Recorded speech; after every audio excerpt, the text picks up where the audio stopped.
It's the Friday night, it is the Anfield Wrap. We are in the Munro. Fantastic to be here. I've got Damian, I've got Emilia, and I've got Beth. And Beth is coming to do our live show in Cardiff with us. You can get tickets for that. There's not many left. I didn't know that. Emilia is Cardiff. She's coming to Cardiff. I'm Glasgow. Glasgow? Yeah. Glasgow, sorry. Well, Glasgow, sorry. Emilia's Cardiff, you're Glasgow. We're sorting Damian out on the new year. It's Glasgow. No, you are, sorry. The tickets are selling fast. That's why I brought it up at the top of the show. So if you want to come to Glasgow, Cardiff, and there's also London and Edinburgh as well, either side, bookending that. Do check them out, do get hold of them. We are here to talk about Real Madrid, we're here to talk about Manchester City, we're to talk about Liverpool, obviously, we're to talk about Arne Slot and Damian. We had a week last year, where we talked about Real Madrid and we talked about Manchester City, probably on a show like this, it'll have happened the same way. We want the eventual outcome to work the same way, but the big thing here is that there's a massive, massive tick for Liverpool halfway through this week. They couldn't have done any better in the two matches. No, fantastic. I think Aston Villa helped us. Yeah. That performance and just, for want of a better expression, getting back to basics. And, you know, things like Virgil looking like the leader of men against Aston Villa and that moving forward into things and them looking more solid. Make no mistake, you've got to play well to beat Aston Villa. Yeah. There's plenty about them. And then you're playing Real Madrid and Man City, two teams that could theoretically win the European Cup. It's not out of their grasp, any of that, if they play to their potential. And it goes back to that old adage of the harder the game, the better for Liverpool. Well, we were certainly due some of that because it's been shocking recently, hasn't it? And people understandably lose confidence and a number of losses and whatever, and you think, where's the reset? The reset will come. But if it comes after Aston Villa, Real and Man City, it will come too late. It's got to come here. And so we're a good bit of the way through that, which is hugely encouraging. And it's not just a question of the, did we deserve to win, clean sheet, all that business. We look like we deserve to win. We look like we're the business, and we look like out of all those teams I've just mentioned, we look like the best one. Yeah. So now we've got to just prove that for one more occasion, and we can enjoy an international break. But loads more solid, loads more confidence, and it doesn't take long to win it back, does it? Because we know who they are, because we know what they can do over a number of years, and so, this is a big blip, but a blip nonetheless, and it looks like we're back. It doesn't take much to bring it back, but it does take something. It does take the idea of a spark, and everyone's suddenly looking comfortable in their own skin. And that, to me, you almost see it happen half an hour into the Villa game, and then you see it feel magnificent against Real Madrid. It really is about as well as they played all season, as well as maybe they played all the way back since last March, Emilia, and they look like themselves, and that is the first thing that you just wanted them to start to do again. Yeah, they look individually fantastic, but they also finally look like a team. They look cohesive. They look like they're all kind of like singing from the same hymn sheets, and I could not believe the difference walking into recording today with you to doing Friday night last week, where I felt no sense of hope at all, actually, going into that Villa game. Felt really downbeat, felt quite, I don't know, like in a way that I've not felt watching Liverpool for quite a long time, and what a privilege it is to be able to say that, whereas now I feel full of hope, I feel buoyed, I feel excited, and that's going into a much harder fixture, but it doesn't feel as hard as it did last weekend going into that Villa game. I enjoyed watching Beth's show with Keo and the kind of the way that they talked about that kind of the difference in perception for us, the difference in feeling, and it just, I don't know, it feels like a different Liverpool now, and it feels like watching the champions. And that performance against the performance midweek is the first time, I think Keo said, that I've felt like that watching Liverpool since the Tottenham game. And that is a really, really long time ago, actually. There's been kind of like, there's been moments that have been great and performances where you've kind of seen like what this could build to, but it felt like that was the arrival of it. It's the first time it's felt like that since the Tottenham game last season. So it's great. I think there's loads to take out of the Madrid game, loads of positives. Just like there was loads to take out of the Villa game. When it got to about 60 against Villa, they go 2-0. 5 minutes later, they're not made it 3. And this thought sort of settled on me, and it's not the thought that you ever have on a football ground. It was, I don't want them to score again. I want them to have to defend the 2-0 lead until the end. I want them the pressure of it, because if you go 3-0 and you go 4-0, sides give up, it's not the same. Yeah. You're not playing under pressure or under tension. I thought they need to finish this match under tension. They need to get to the final whistle, having felt tension. And against Madrid, what's striking is Madrid don't manage to have a shot after the 75th minute. For all their power, for all their capability, you've brought Rodrigo on. They do not manage to have a shot after the 75th minute, and for me, Beth, that's telling as to the control Liverpool were able to get over the whole game. Yeah, and I think it all comes back to confidence and the confidence that they were able to build by beating Aston Villa. I think there were times I was at Brentford a few weeks ago and Liverpool looked so shorn of confidence, and they looked like any piece of adversity that they were going to face, it was just going to floor them. And it did feel like they just needed a win to just stop the rot and break that cycle of really disappointing results and performances and feeling like everything was going against them. And I think as soon as they got that, it then was almost like they went into that Madrid game with a little bit of pressure off. Obviously it was still a massive game, but I just think it wasn't quite as immediate, this need to win. And I think as a result they were able to sort of grow in stature and confidence, and when they've got the confidence, there's not many teams man for man who are better. So I think that was a massive part of the blip, and I'm not saying they're completely out of it. We'll know more this weekend, I guess, but I think results obviously were massively important. It was, if they'd have scraped a win against Villa in Madrid, we'd still have been pleased that they'd sort of stopped that run. But I think the way that they did it, the performances, the confidence, sort of the swagger, as Emilia said, sort of playing like champions for 90 minutes really, which they haven't done all season, it gives me more confidence than I thought I'd have going into this game with Manchester City. It's confidence in the person next to you. It's not 100%. That's one of the big things Yeah. that shifted here. There's suddenly during the Villa game, they begin to get real confidence in each other, and then you play like that against Madrid. Yeah, so a few players have had a difficult time during pre-season. Yeah. That happens to all teams. It's not unique to us, but that's the fact that Liverpool had. And they're trying to gel some new players in there. So I don't think it's any coincidence that you've got a fit and flying young Conor Bradley. Superman from the north of Ireland. What a performance that was. Andy Robertson, the greatest left-back we've ever had. And a fresh and fit Andy Robertson with the two centre-halves. So that gives us really solid. Gravenberg playing in the team. And Wirtz playing surrounded by a team that has got a championship medal. Yeah. Not one of 4 or 5 lads who were in a team, but literally the one player. And if you've got Robbo behind you and you've got these players in front of you, it all of a sudden looks like, I can make sense of all this. There's no gaps. I look like I'm contributing. I'm part of the cogs in the midfield and part of the cogs going forward.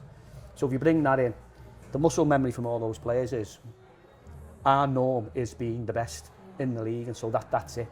So I think we might have just got to a stage where pre-season's flushed its way out. Yeah. The manager might have been, I know the manager, he might not admit this, and that might not be true either, but he was certainly, if anything, he learned anything last season, that you don't play the same team every week because you'll be knackered by the point that we got to the League Cup final and the Paris game, and maybe he thought there's a case for playing different players. But right now what we needed after all the setbacks was, as I said before, back to basics. Players who you can trust. Players where Virgil knows exactly where Robertson's going to be at any given time. And he also knows that he can trust him and leave him there and whatever. Canate was leaving Bradley to do his thing. Yeah. He wasn't coming over and saying, I've got to help this young lad out. He's not quite flying. He was like, he can go over there and he can handle it. He's got the physicality to do all that. And those things all of a sudden make us look solid. And it was the Villa and Real. The only other time we looked anywhere near as solid was Arsenal. In another game where we just went through it. And it was a question of, it wasn't like, we've nearly scored, they've got the counter, this, that. It was never that. There was much more control, and he seemed to be not like putting in blocks and going back to Houllier or nothing like that. It just be like, we know what our responsibilities are to win our individual battles, to not get overrun anywhere. And you could outplay Real Madrid and they could score 2 goals on the break and they could end up with 12% possession and win 2-0.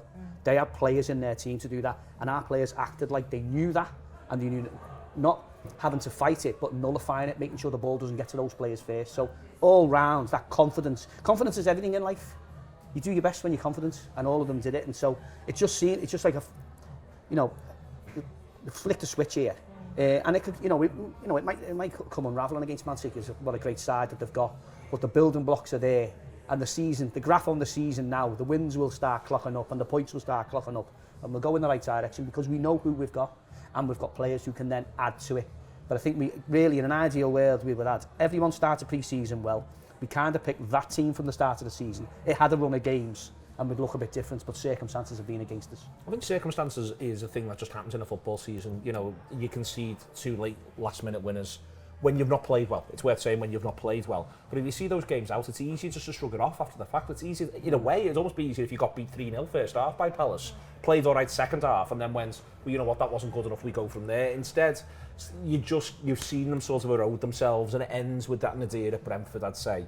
Emilia, circumstances now feels a little bit like the wind's turned. It feels a little bit now like the circumstances are with them a tiny little bit. He's got a lot of fit players. He's got a lot of players vying for selection.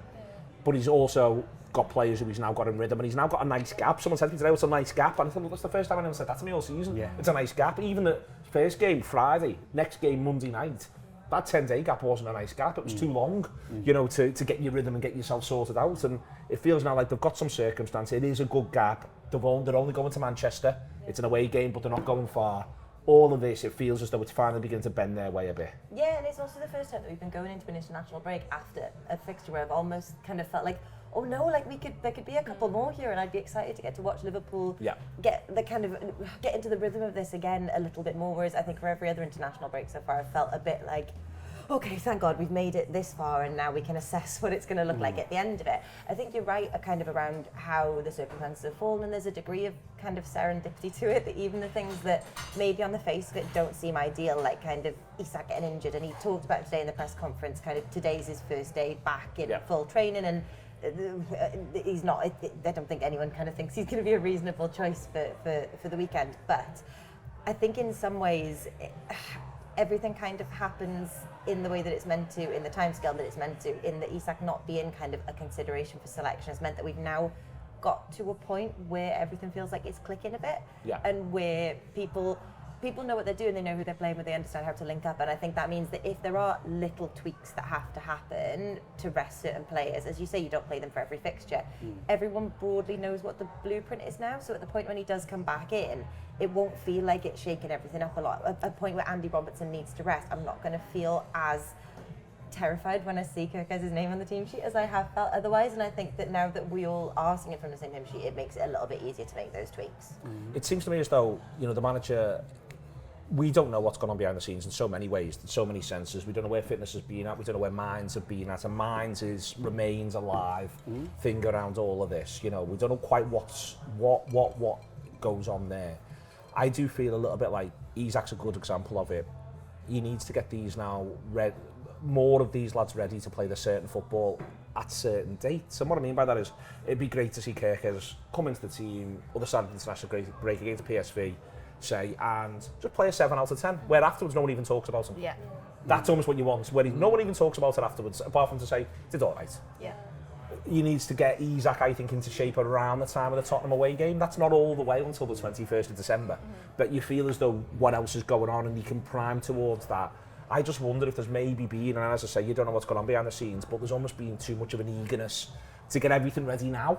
Whereas sometimes you've just got to phase your way through a season, and maybe we've got ourselves into that position now, maybe as much through having to go, it's got to stop, we've just got to start winning some games, so let's just get back to those basics and go from there. Yeah, I think in a strange way that terrible run has almost given Liverpool a little bit of freedom, in the sense of, you know, they beat Arsenal off the back of, had they signed Isak at that point? I don't think they had, was it?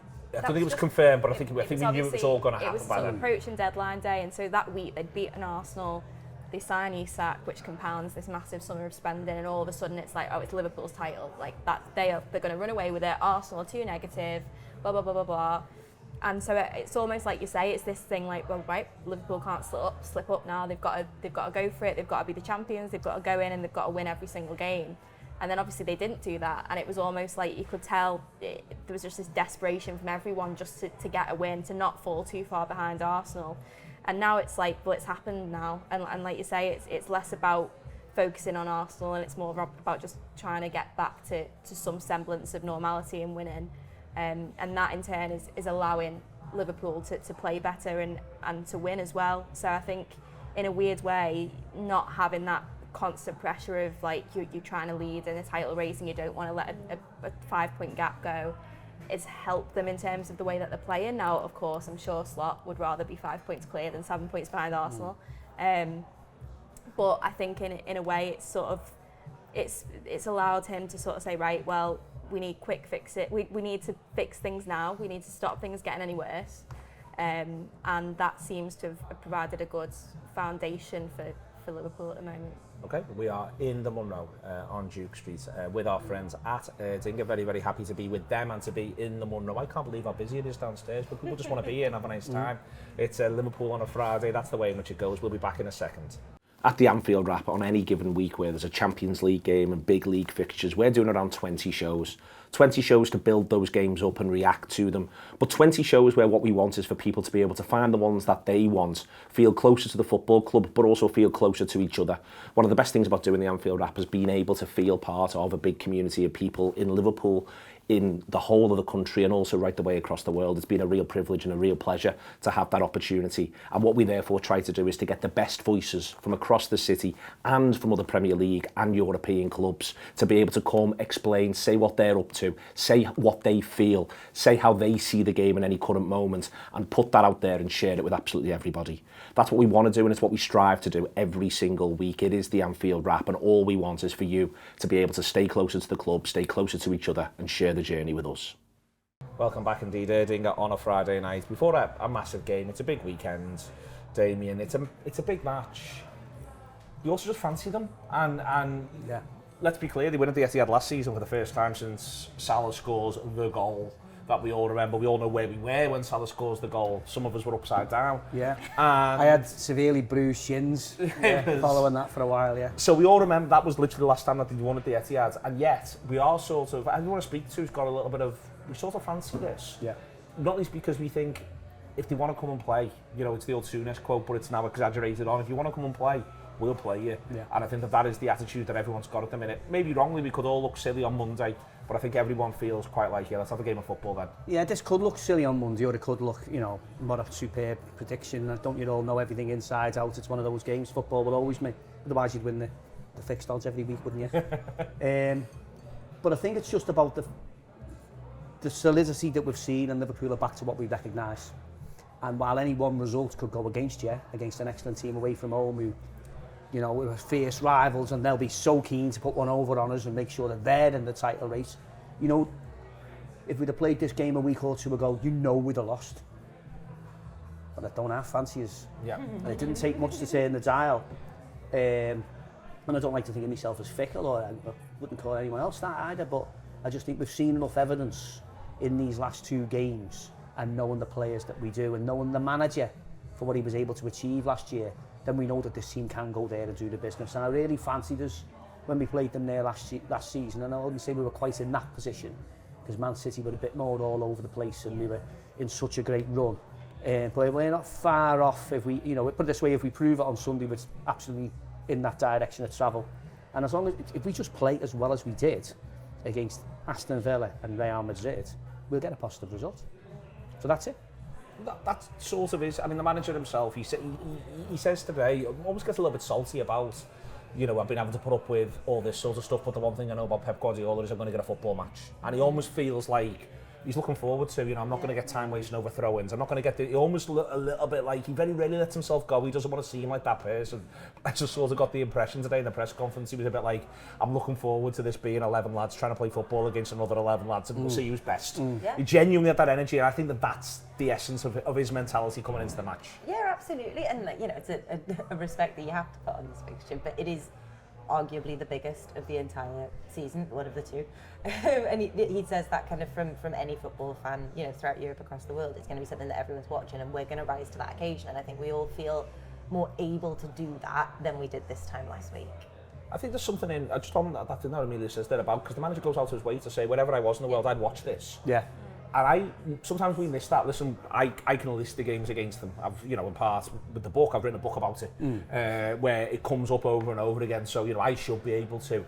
But maybe we've sort of missed because we are in our world, in our bubble here, because we feel like the massive matches. But maybe, this is one of those games now that the whole world goes, when's that happening? When's that kicking off? I can't wait to watch it.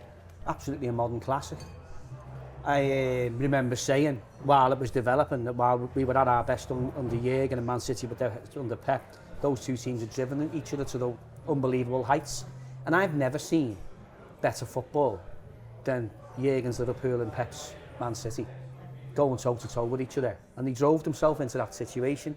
And I think there'll be conversations in years to come looking back at that golden era about, but look at these two titans, and Man City have won clearly more than Liverpool during that time. There's a context to that. But yeah, you know, you can be complacent about being, you know, a Liverpool supporter, and the fact that it's a worldwide game and you've got teams who are so successful and just so fantastic to watch. You know, and the Premier League is the most watched, and these have been the two best teams in the last few seasons, so why wouldn't you? You know what I mean? So yeah, it comes back to it. Going back to what you were saying about the manager there, Arne, and I don't mind getting on with this. Liverpool and Man City just going toe to toe with each other.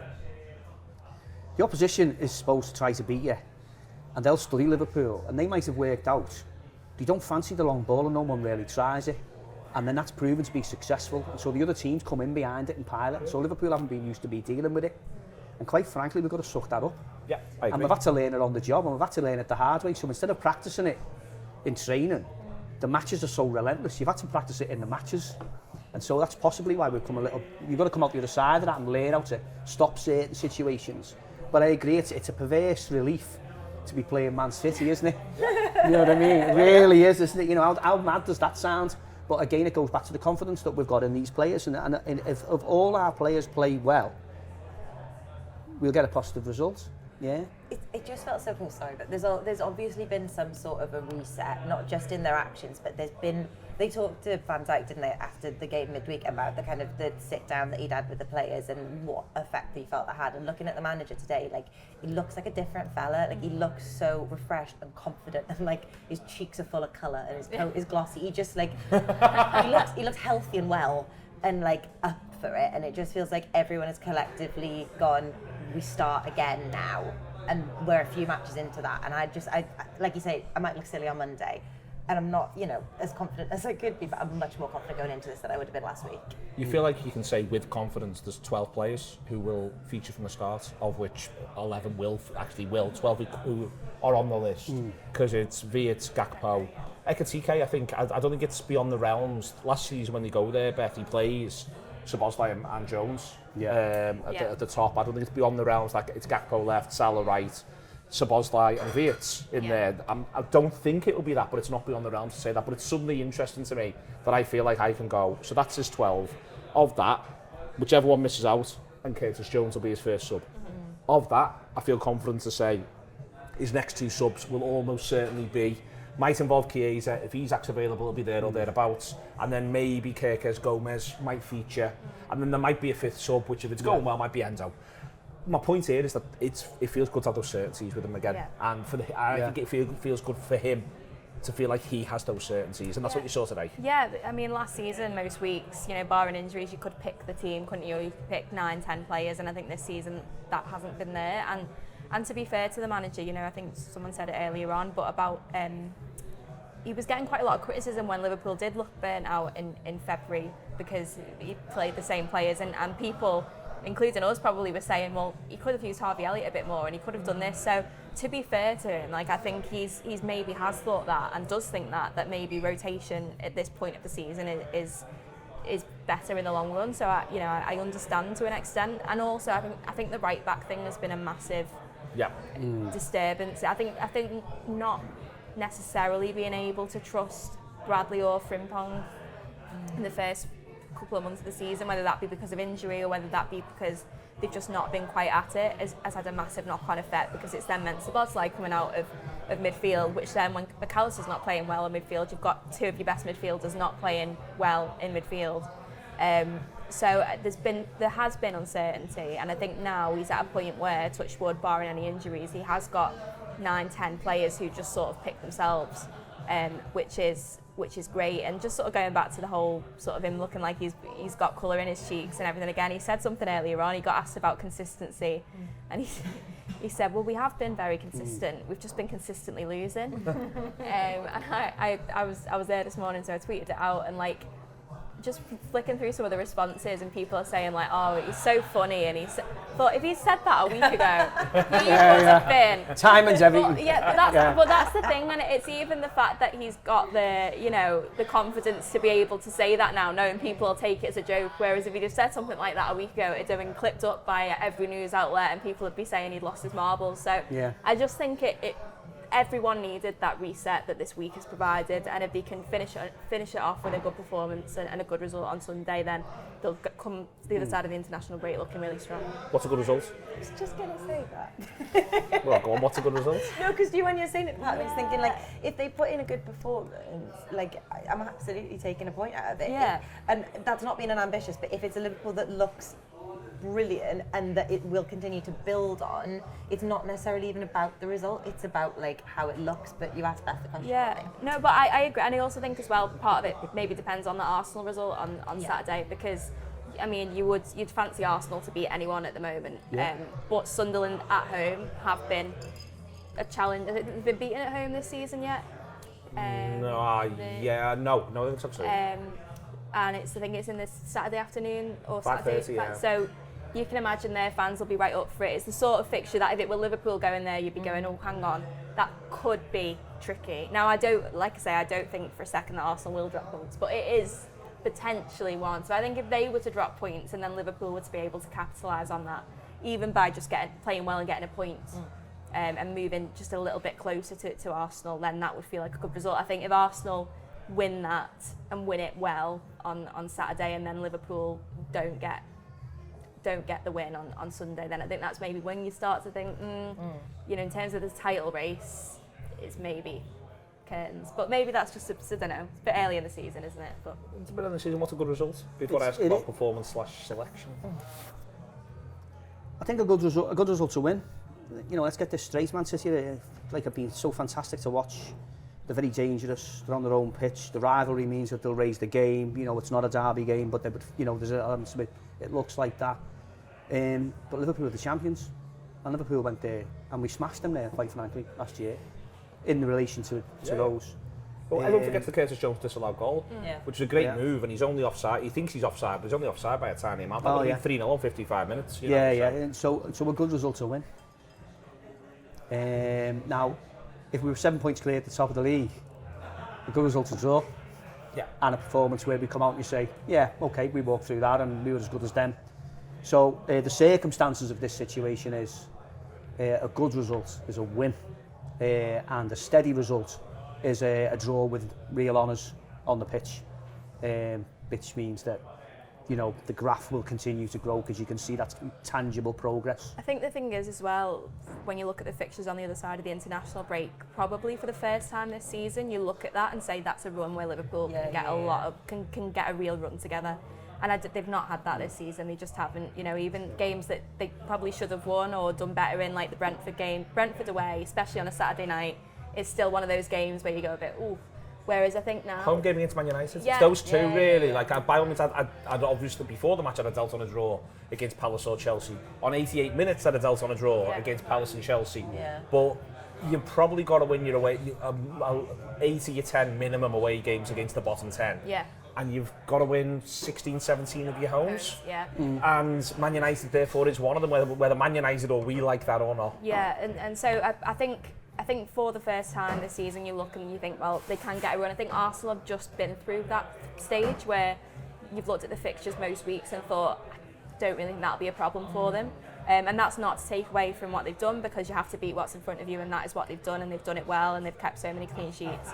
But I think you look at their fixtures, like on the other side of the international break, and the Champions League fixtures as well, they're a lot trickier than they have been the past month or so. So I think if Liverpool can close the gap this weekend and then go on a bit of a run, then all bets are off.